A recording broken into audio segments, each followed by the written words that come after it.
Welcome to Deeper Foundations, where conscious building meets personal transformation. I'm your host, Nick Stevens, a builder, project manager, and lifelong explorer of the deep layers beneath the surface of construction and self. In this podcast, we go beyond blueprints and budgets.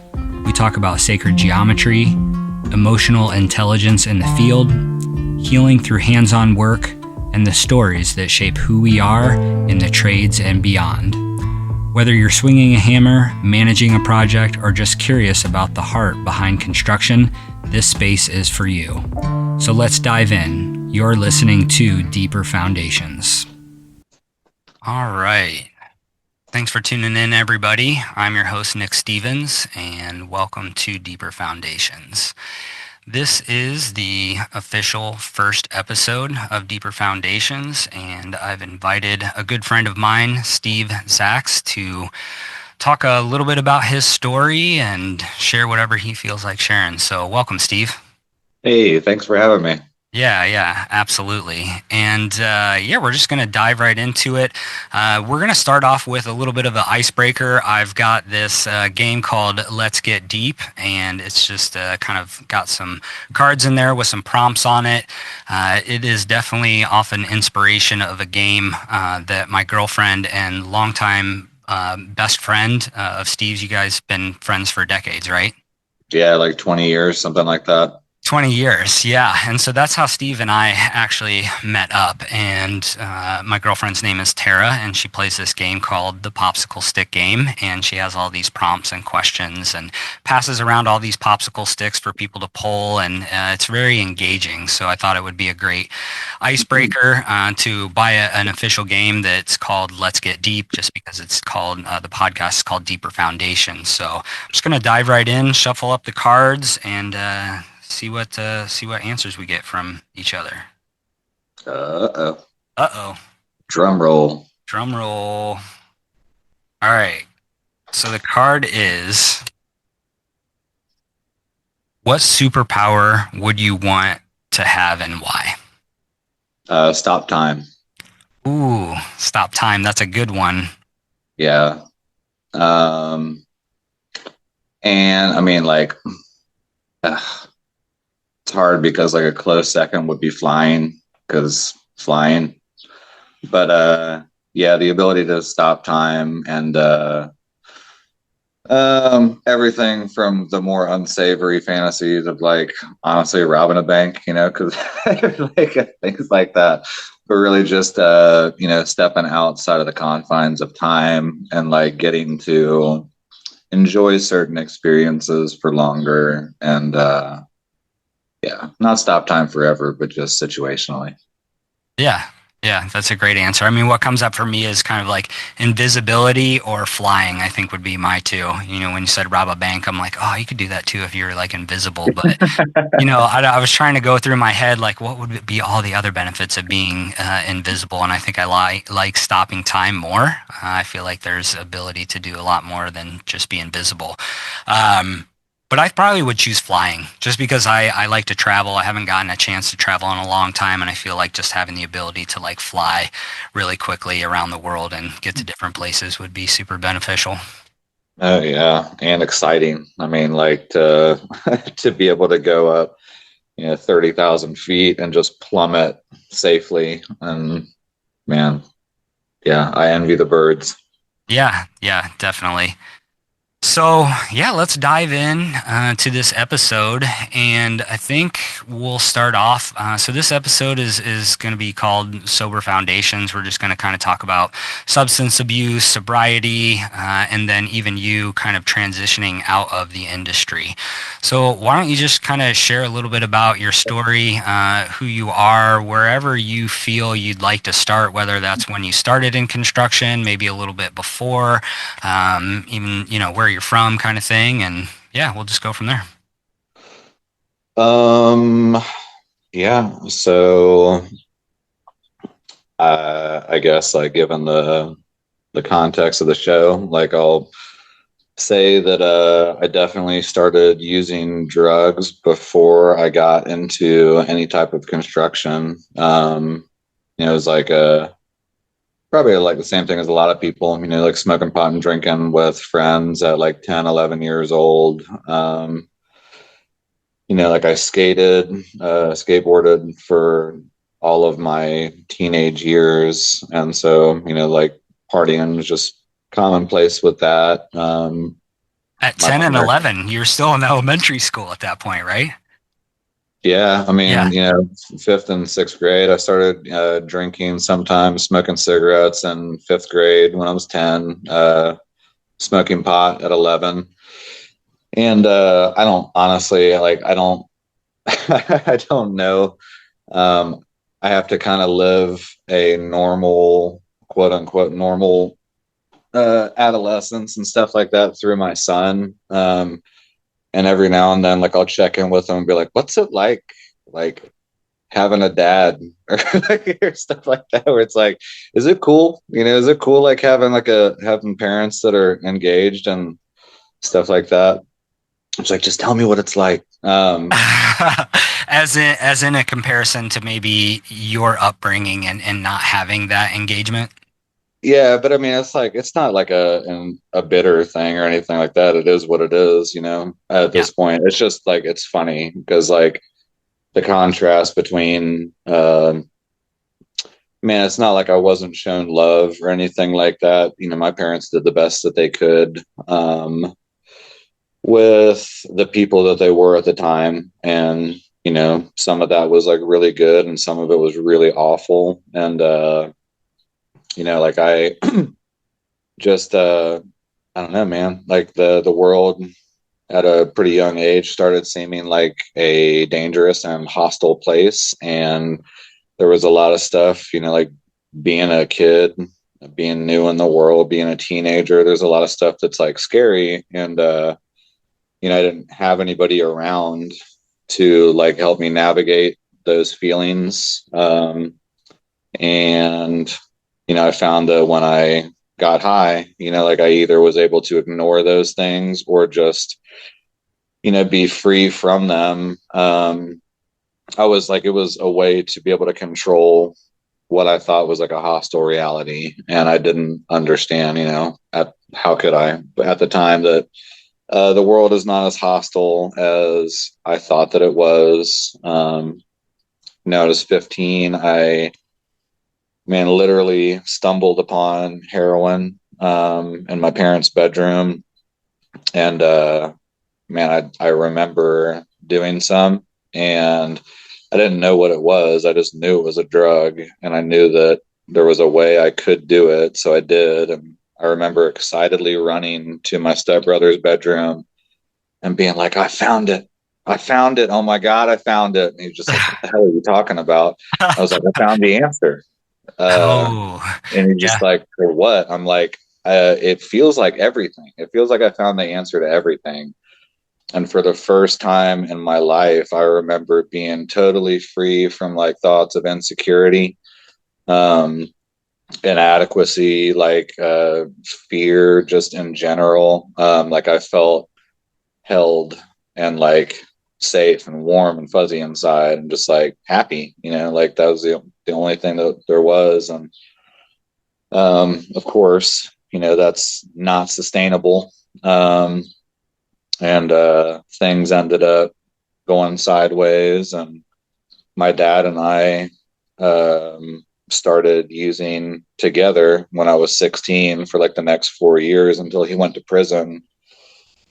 And I'm kind of like skimming through stuff, but it's like You're the good. natural thing is that like the progression of it is like it starts out as a little or like not a big thing and it becomes a lot. And we caused a lot of damage during that time. And uh, yeah, I got clean the first time in 2006. I fairly shortly after that had my son. How And old were you around that time? Because when you started, you were about 15, and so probably for what, maybe like a good decade or so. uh, no, at that time I got clean when I turned 20 in treatment. Okay. Um, so it was a pretty solid 5 years of using heroin, from 15 to just before my 20th birthday. Yeah. Um, and so my dad went to prison. I was alone. Went to treatment, got clean, and had my son shortly after. I think like when I was maybe a year and a half clean. So I was about 21 when I had him, and was clean for a few more years. But during that time, I had a buddy that I got into the sheet metal trade, which was amazing, but also interesting. I was a union sheet metal worker, and which is like, you know, uh, maybe a story for this time, maybe another time. But Yeah. I was missing out on so much of my son's life, and he was really young. So I knew a buddy who was a roofer and started out just being like, hey, I'll give you a hand a couple days a week, that sort of thing. I became pretty quickly aware that I was good at it, just like sheet metal and stuff. Hands-on stuff was just like, it came pretty naturally for me. And it was, I don't know, it just seemed cool. It was physical, and I got to be in the sun, get a workout, like be myself. All things that were appealing, decent money. Yeah, and it just kind of like set in more and more over the following years. And then, before I knew it, it was like 17 years of doing the same thing. So just up until very recently, I have been mostly a roofer. Gotcha. And so to kind of go back and rewind, you had spent about 5 years with the active, heroin usage. 2021, you end up having a son. Mm-hmm. You said maybe the first time that you got sober. Was there a period of time that like during that sheet metal phase and like having your son, like how long did that span of sobriety like last for you? It was just under 5 years. Okay. And yeah, it was 2006, middle of 2006 until about, the middle of 2011. Mm-hmm. I was clean during that time, and I was, um, yeah, it's like, I don't know how common it is with other people, but, one of the things about maintaining sobriety recovery is having balance. And a lot of people probably know and agree with that it is like having a strong sense of balance in the construction world is like, it's not very common. I know. So it's really easy to wind up in those spots where it's like, we have to get this done. If I don't get this done, nobody's going to get it done. And I'm pushing myself and I'm pushing myself and I'm exhausted. And, it starts out with little things like, oh, I don't need to do this thing that's good for me because this job has to get done. And that's priority. And Mm-hmm. after a long enough period of putting my needs on like my well-being and like self-care and just my overall well-being on the back burner, I start making progressively worse decisions, and then I start telling myself things like this is the only choice that I have, and creating the illusion of backing myself into a corner, like even just telling myself that I'm in a corner, that there's no other option right now other than to get high to be able to deal with the situation that I've created for myself is like the last thing before relapsing. Yeah. So what kind of triggered that relapse for you? Was it just the working environment that you were in was just kind of creating this life where you weren't taking care of yourself? You felt like you were out of balance, and the only way to kind of maybe bring back that sense of being held, or that you have the answers to life, or just feel some type of comfort because you're actually in discomfort so much with this construction job. Yeah, it's not any just, I mean, for me at least, it wasn't any one thing. Okay. It was, it was a culmination of things that all kind of fed each other. And so like maybe it starts out with I'm worn out and I'm tired, and like maybe I've been neglecting the things that usually fulfill me in a positive way. And so I feel more inclined to reach out in an unhealthy way. Um, and so I do that, and it doesn't seem like a big deal in the beginning, and maybe it isn't, but like I start doing things a little bit, then I do it a little bit more, and now I'm feeling like guilty because I know better. I know what I'm capable of. I know the person that I'm able to be when I'm taking care of myself. So like, I do things like that. I'm acting out. I see like different things that I'm doing are harming people, hurting feelings, stuff like that.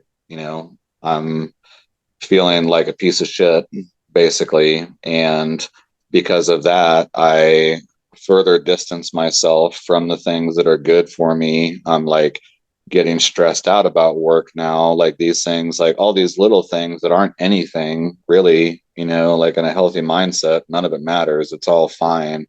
But Mm-hmm. now I'm thinking that it's a big deal. And so it's just like this positive feedback loop of like this thing propels this thing and this thing and this thing and this thing. And then before I know it, all I'm doing is just acting out. I'm just doing the next impulsive thing because it's there to be done. I've distanced myself from everything good.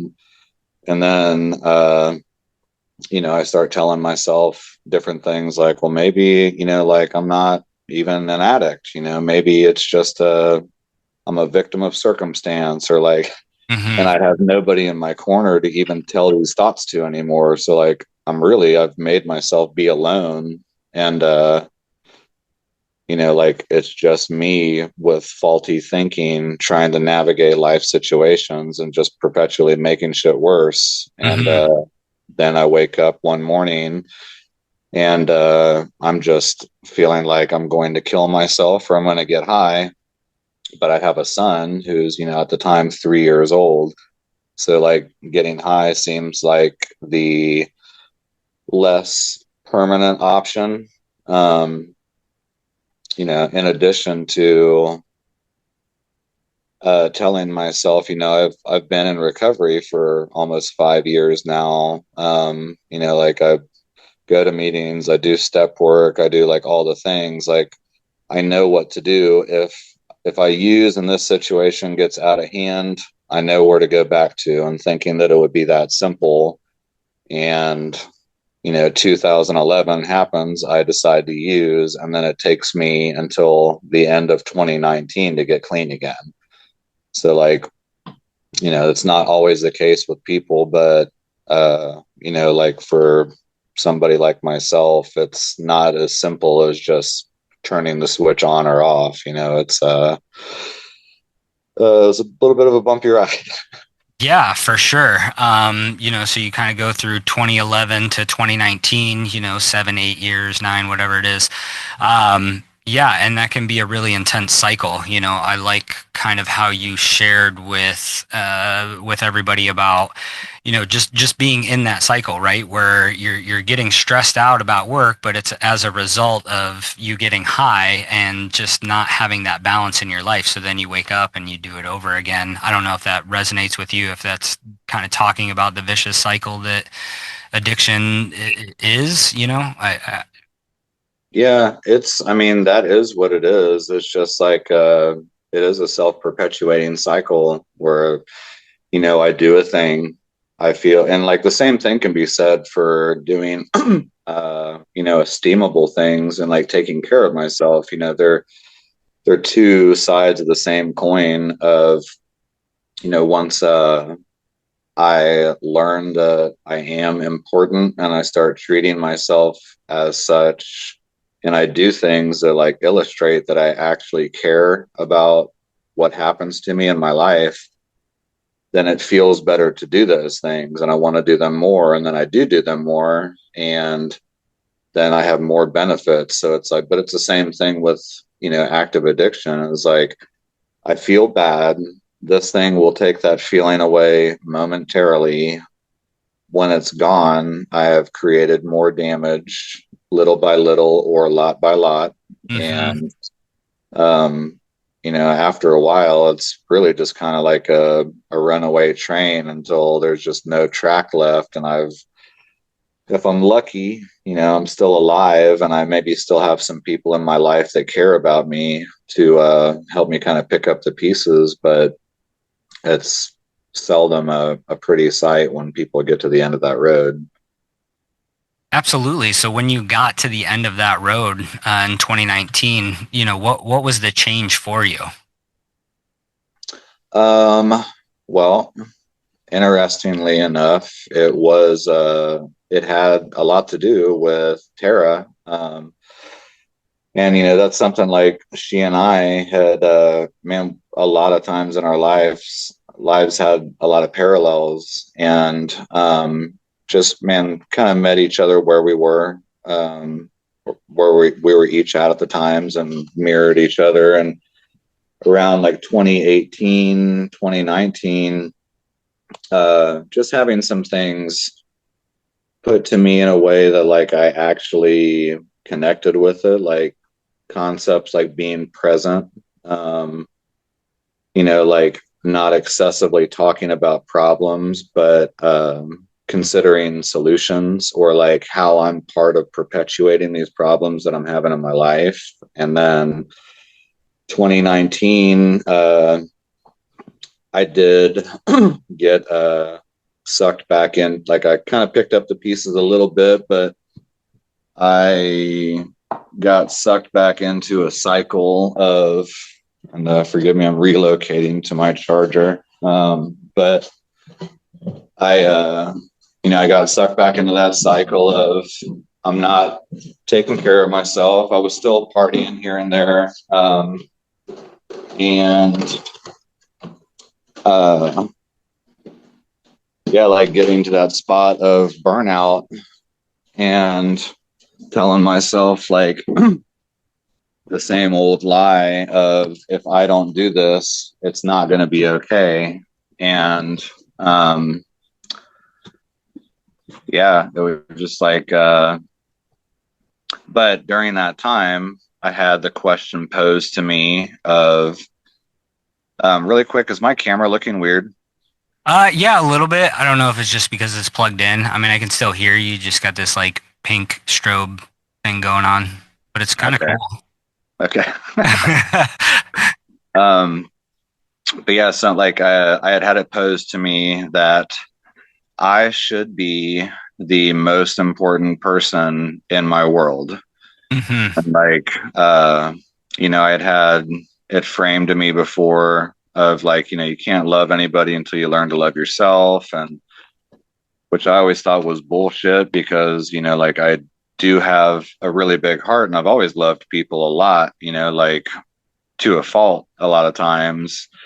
But it just clicking differently. And like I started realizing that instead of being able to like freely give and receive love to and from people, I was relying on that. And yeah, so like 2019, the bottom fell out at the end of the year. I was fortunate enough to have a few people in my life that siphoned me into uh like, I mean, I found myself in like a brick wall, and there was a narrow way out, and I could have tried to like scamper out and keep going, but I was exhausted and man, just too tired to fight. So I went to detox, and for whatever reason, it finally clicked with me that it was like possible for me to die in this process, and I had never before recognize that as a possibility. Like I actually pretty firmly believed that it was not possible for me to die while using, for various reasons. But yeah, just like it clicked to me that I might end up making my son have to be present at my funeral. And like at the time, he was 12. and just thinking about like, sorry, dude, I chose to do this and now you're stuck dealing with it for the rest of your life. And I'm not here to try to, help console or navigate that stuff and whatever. And so I got my shit together and I hit the ground running and I started really digging into the concept of becoming important to myself. And, yeah, like that has made all the difference, even from being clean this time to being clean last time, is like, man, allowing myself to get to a spot to where I actually really genuinely care about myself on a deeper level and like care what happens to me, care how I show up for other people, how all of that is impacted by the like realizing that the relationship that I have with anybody else is a direct illustration of the relationship that I have with myself, and watching as my relationship with myself improved, that all of the external relationships that I had were just like, dude, they're just flourishing and effortlessly, like things stopped seeming like work, and like, not that there still is an effort required, um, but everything just started making more sense. And immediately, like any thoughts of getting high again, it's like it's a non-option, because like if I ask myself like, is this loving to me? Is this, going to make a difference in me like moving forward and completing my goals, or is it not? Tara used to ask me this question around that time: is this going to feed me, starve me, or make me sick? And so I started applying that mindset about a lot of things in life, and I started recognizing that there are a lot of things that they're just there. They don't benefit me in any way, or they actually gum up the works. They keep me from becoming more and seeing how many things that I could afford to let go of. And yeah, I don't know. That's like a long way of answering your question, but It's, like it's that's beautiful, that's man. that's what happened. Yeah, thank you. No, that I love that you went in that deep with it. I've always enjoyed listening to you talk just about life, your life in general. I love that you and I kind of like have this connection through Tara. I mean, that's how we met, right? And Yeah. I think I even met you probably at like a party or a get together or something that was going on. And actually, that might not be true. No, I met When you was at the first time we ceremony met? one time, and I remember because I saw you and I was like, that might be the nicest beard that I've ever seen on a human being. I was just like really impressed with it. Thank you, thank you. Yeah, Yeah, it's a pretty solid beard. I just got it's a blessed with solid beard, dude. some good genes. Yeah, yeah. And the cool thing about our relationship, we love throwing comments at, or what do I want to say? Yeah, comments at each other. We're always trying to like lift each other up. Steve is a super fit guy. Takes really good care of himself physically, but it also sounds like you over the years have taken care of yourself emotionally, and it seems like that was like the big thing, was learning how to like love yourself. And I've seen that through you, and being around you. I was kind of leaning in towards, oh, when we've gotten together, when I've seen you, it has been kind of like at a get together or a party scene, or there's music playing in the background, and some people are using substances, some people are not using substances. I know that I've been using substances in front of you, whether it was like MDMA or ketamine or smoking weed or whatever it is. And I'm like, this Steve guy, like, how does he just like show up and not doing anything? And not that you have to be doing a substance at a party to have a good time, but I was just always curious about like, wow, here's somebody that can meet everybody where they're at, whether they're sober or whether they're high on life or high on a substance. You just show up and you're this like very authentic person.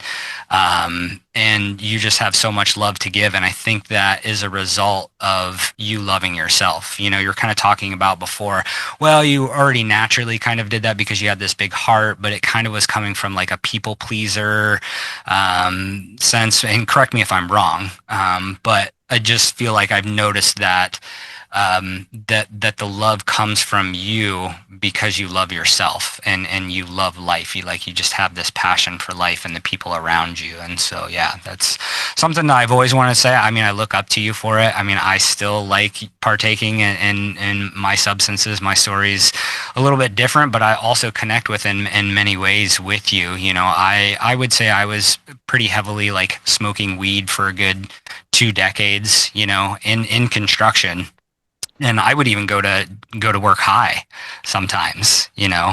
And luckily, a couple years ago, I stopped smoking weed, and yeah, but so maybe not the quite the same substances, but you know, numbing yourself in a way that's like it's not good, and it took me a long time. And coincidentally, I figured out how to love myself also from Tara. I met her in 2021 and didn't quite have the same journey as the two of you, but it does sound very similar in the sense that this beautiful woman is able to help you look at yourself and look at things going on in your life, and kind of flips a switch for you to do something different. So yeah, I'm glad that she introduced both of us together. Yeah, me too. And yeah, that's like you very quickly, which I mean, like, and honestly, I'm awkward and shy too, you know, like initially, but like once the gate's been opened, you know, like I pretty quickly move into comfortability with somebody if it's like being reciprocated. And ever since having the opportunity to actually speak with you, man, I was just like definitely connected with you, and it's easy to see that you're a genuine person and man, a kind and intelligent person. And man, it's like it's a really cool balance for me to see with people that it's like I don't know, it's like somewhere along the lines of like perpetuated ego stuff, or just like uh, being outside of the box of like the typical dude, and like needing to be like hard all the time, or just like you know, unwilling to look at different aspects of life, or like see the entire spectrum of everything. And like there's so much more, you know, like very little in life is black and white. And I just like yeah, you've always had like a gentleness or like a softness, and like and I see like how you live your life and interact with other people. And yeah, you're just like you are a, I don't mean to sound like cheesy with this, because this type of term gets used by people that I think like sometimes give it a bad name, but like a light bringer, man, you know, like you're a light in the world, you know, like I watch like how you light your interaction lights up other people, you know, and that's like, that's something that's important for me as much as possible to bring into the lives of the people around me too. So like when I see that in other people, like I really deeply appreciate it. Yeah. Well, thank you. That means a lot to me. I really appreciate that. And yeah, I can see that through, you know, the mutual friends that we have, but you know, I have this romantic relationship with Tara, and to see how you light up her life and how excited she gets when she talks about you or sees you, and you guys can share a special moment together and hugging and connecting, and you know, it's a really beautiful thing to witness somebody that you love filling, like having her cup filled by your love, and it's reciprocal. So to watch that is such a beautiful thing, and I love hearing all the stories, and you know, to stick around for 2 decades with this woman can be challenging, but also very rewarding. So the fact that you're like still around and I'm still around is great. I don't know. We'll see what she has to say about this episode, but she's such a sweetheart. She's amazing. I'm sure she'll love it. Yeah, She loves both of us very much. So I can yeah, only see it lighting up her life a little bit more. yeah, for sure. Well, maybe now's a good time to take a break. There is a segment that I do want to try to bring into the series, and it's going to be called Construction Confessions. And so, what we'll do is Steve and I will take a little break here, and there will be a little snippet that comes in, and it'll be a construction confession. And then we'll come back and dive right back into some more stuff about construction. Sweet. Cool. Construction Confessions, a raw, real, and sometimes uncomfortable space to share truths from the job site. Whether it's a funny mishap, a lesson learned the hard way, or just a crazy, unbelievable story, these short confessions are here to remind us that we are all human. Sometimes you're the Buddha, and sometimes you're the asshole. All of the confessions are shared with the intention of connection, reflection, and healing. The stories you're about to hear are true. The names have been changed to protect all parties involved. Yeah, so my name is Bob, and I got a construction confession. So one time I was out on this job site and had to take a shit really bad. Fortunately, there were no porta potties, porta johns on the work site. So we were in the suburban neighborhood, and we had dug out the foundation, and we're getting ready to pour footers for the basement walls. And the concrete truck was showing up, didn't have time to take a break. And so, since I was down in this hole for this basement, I had coverage. No one could really see me except for the other guys working on the job. Everybody was laughing at me because I had to go so bad, and I didn't have any choice but to drop my pants right there. And I took a shit in where the forms were at for the footers, and had to wipe with a handkerchief that I had on me. It was hot. Used my handkerchief for wiping my sweat off. And it was the only piece of cloth that I had to wipe my ass. And so, just dropped my drawers right there, took a shit, wiped my ass, threw the handkerchief over top of the shit, poured concrete over top of it,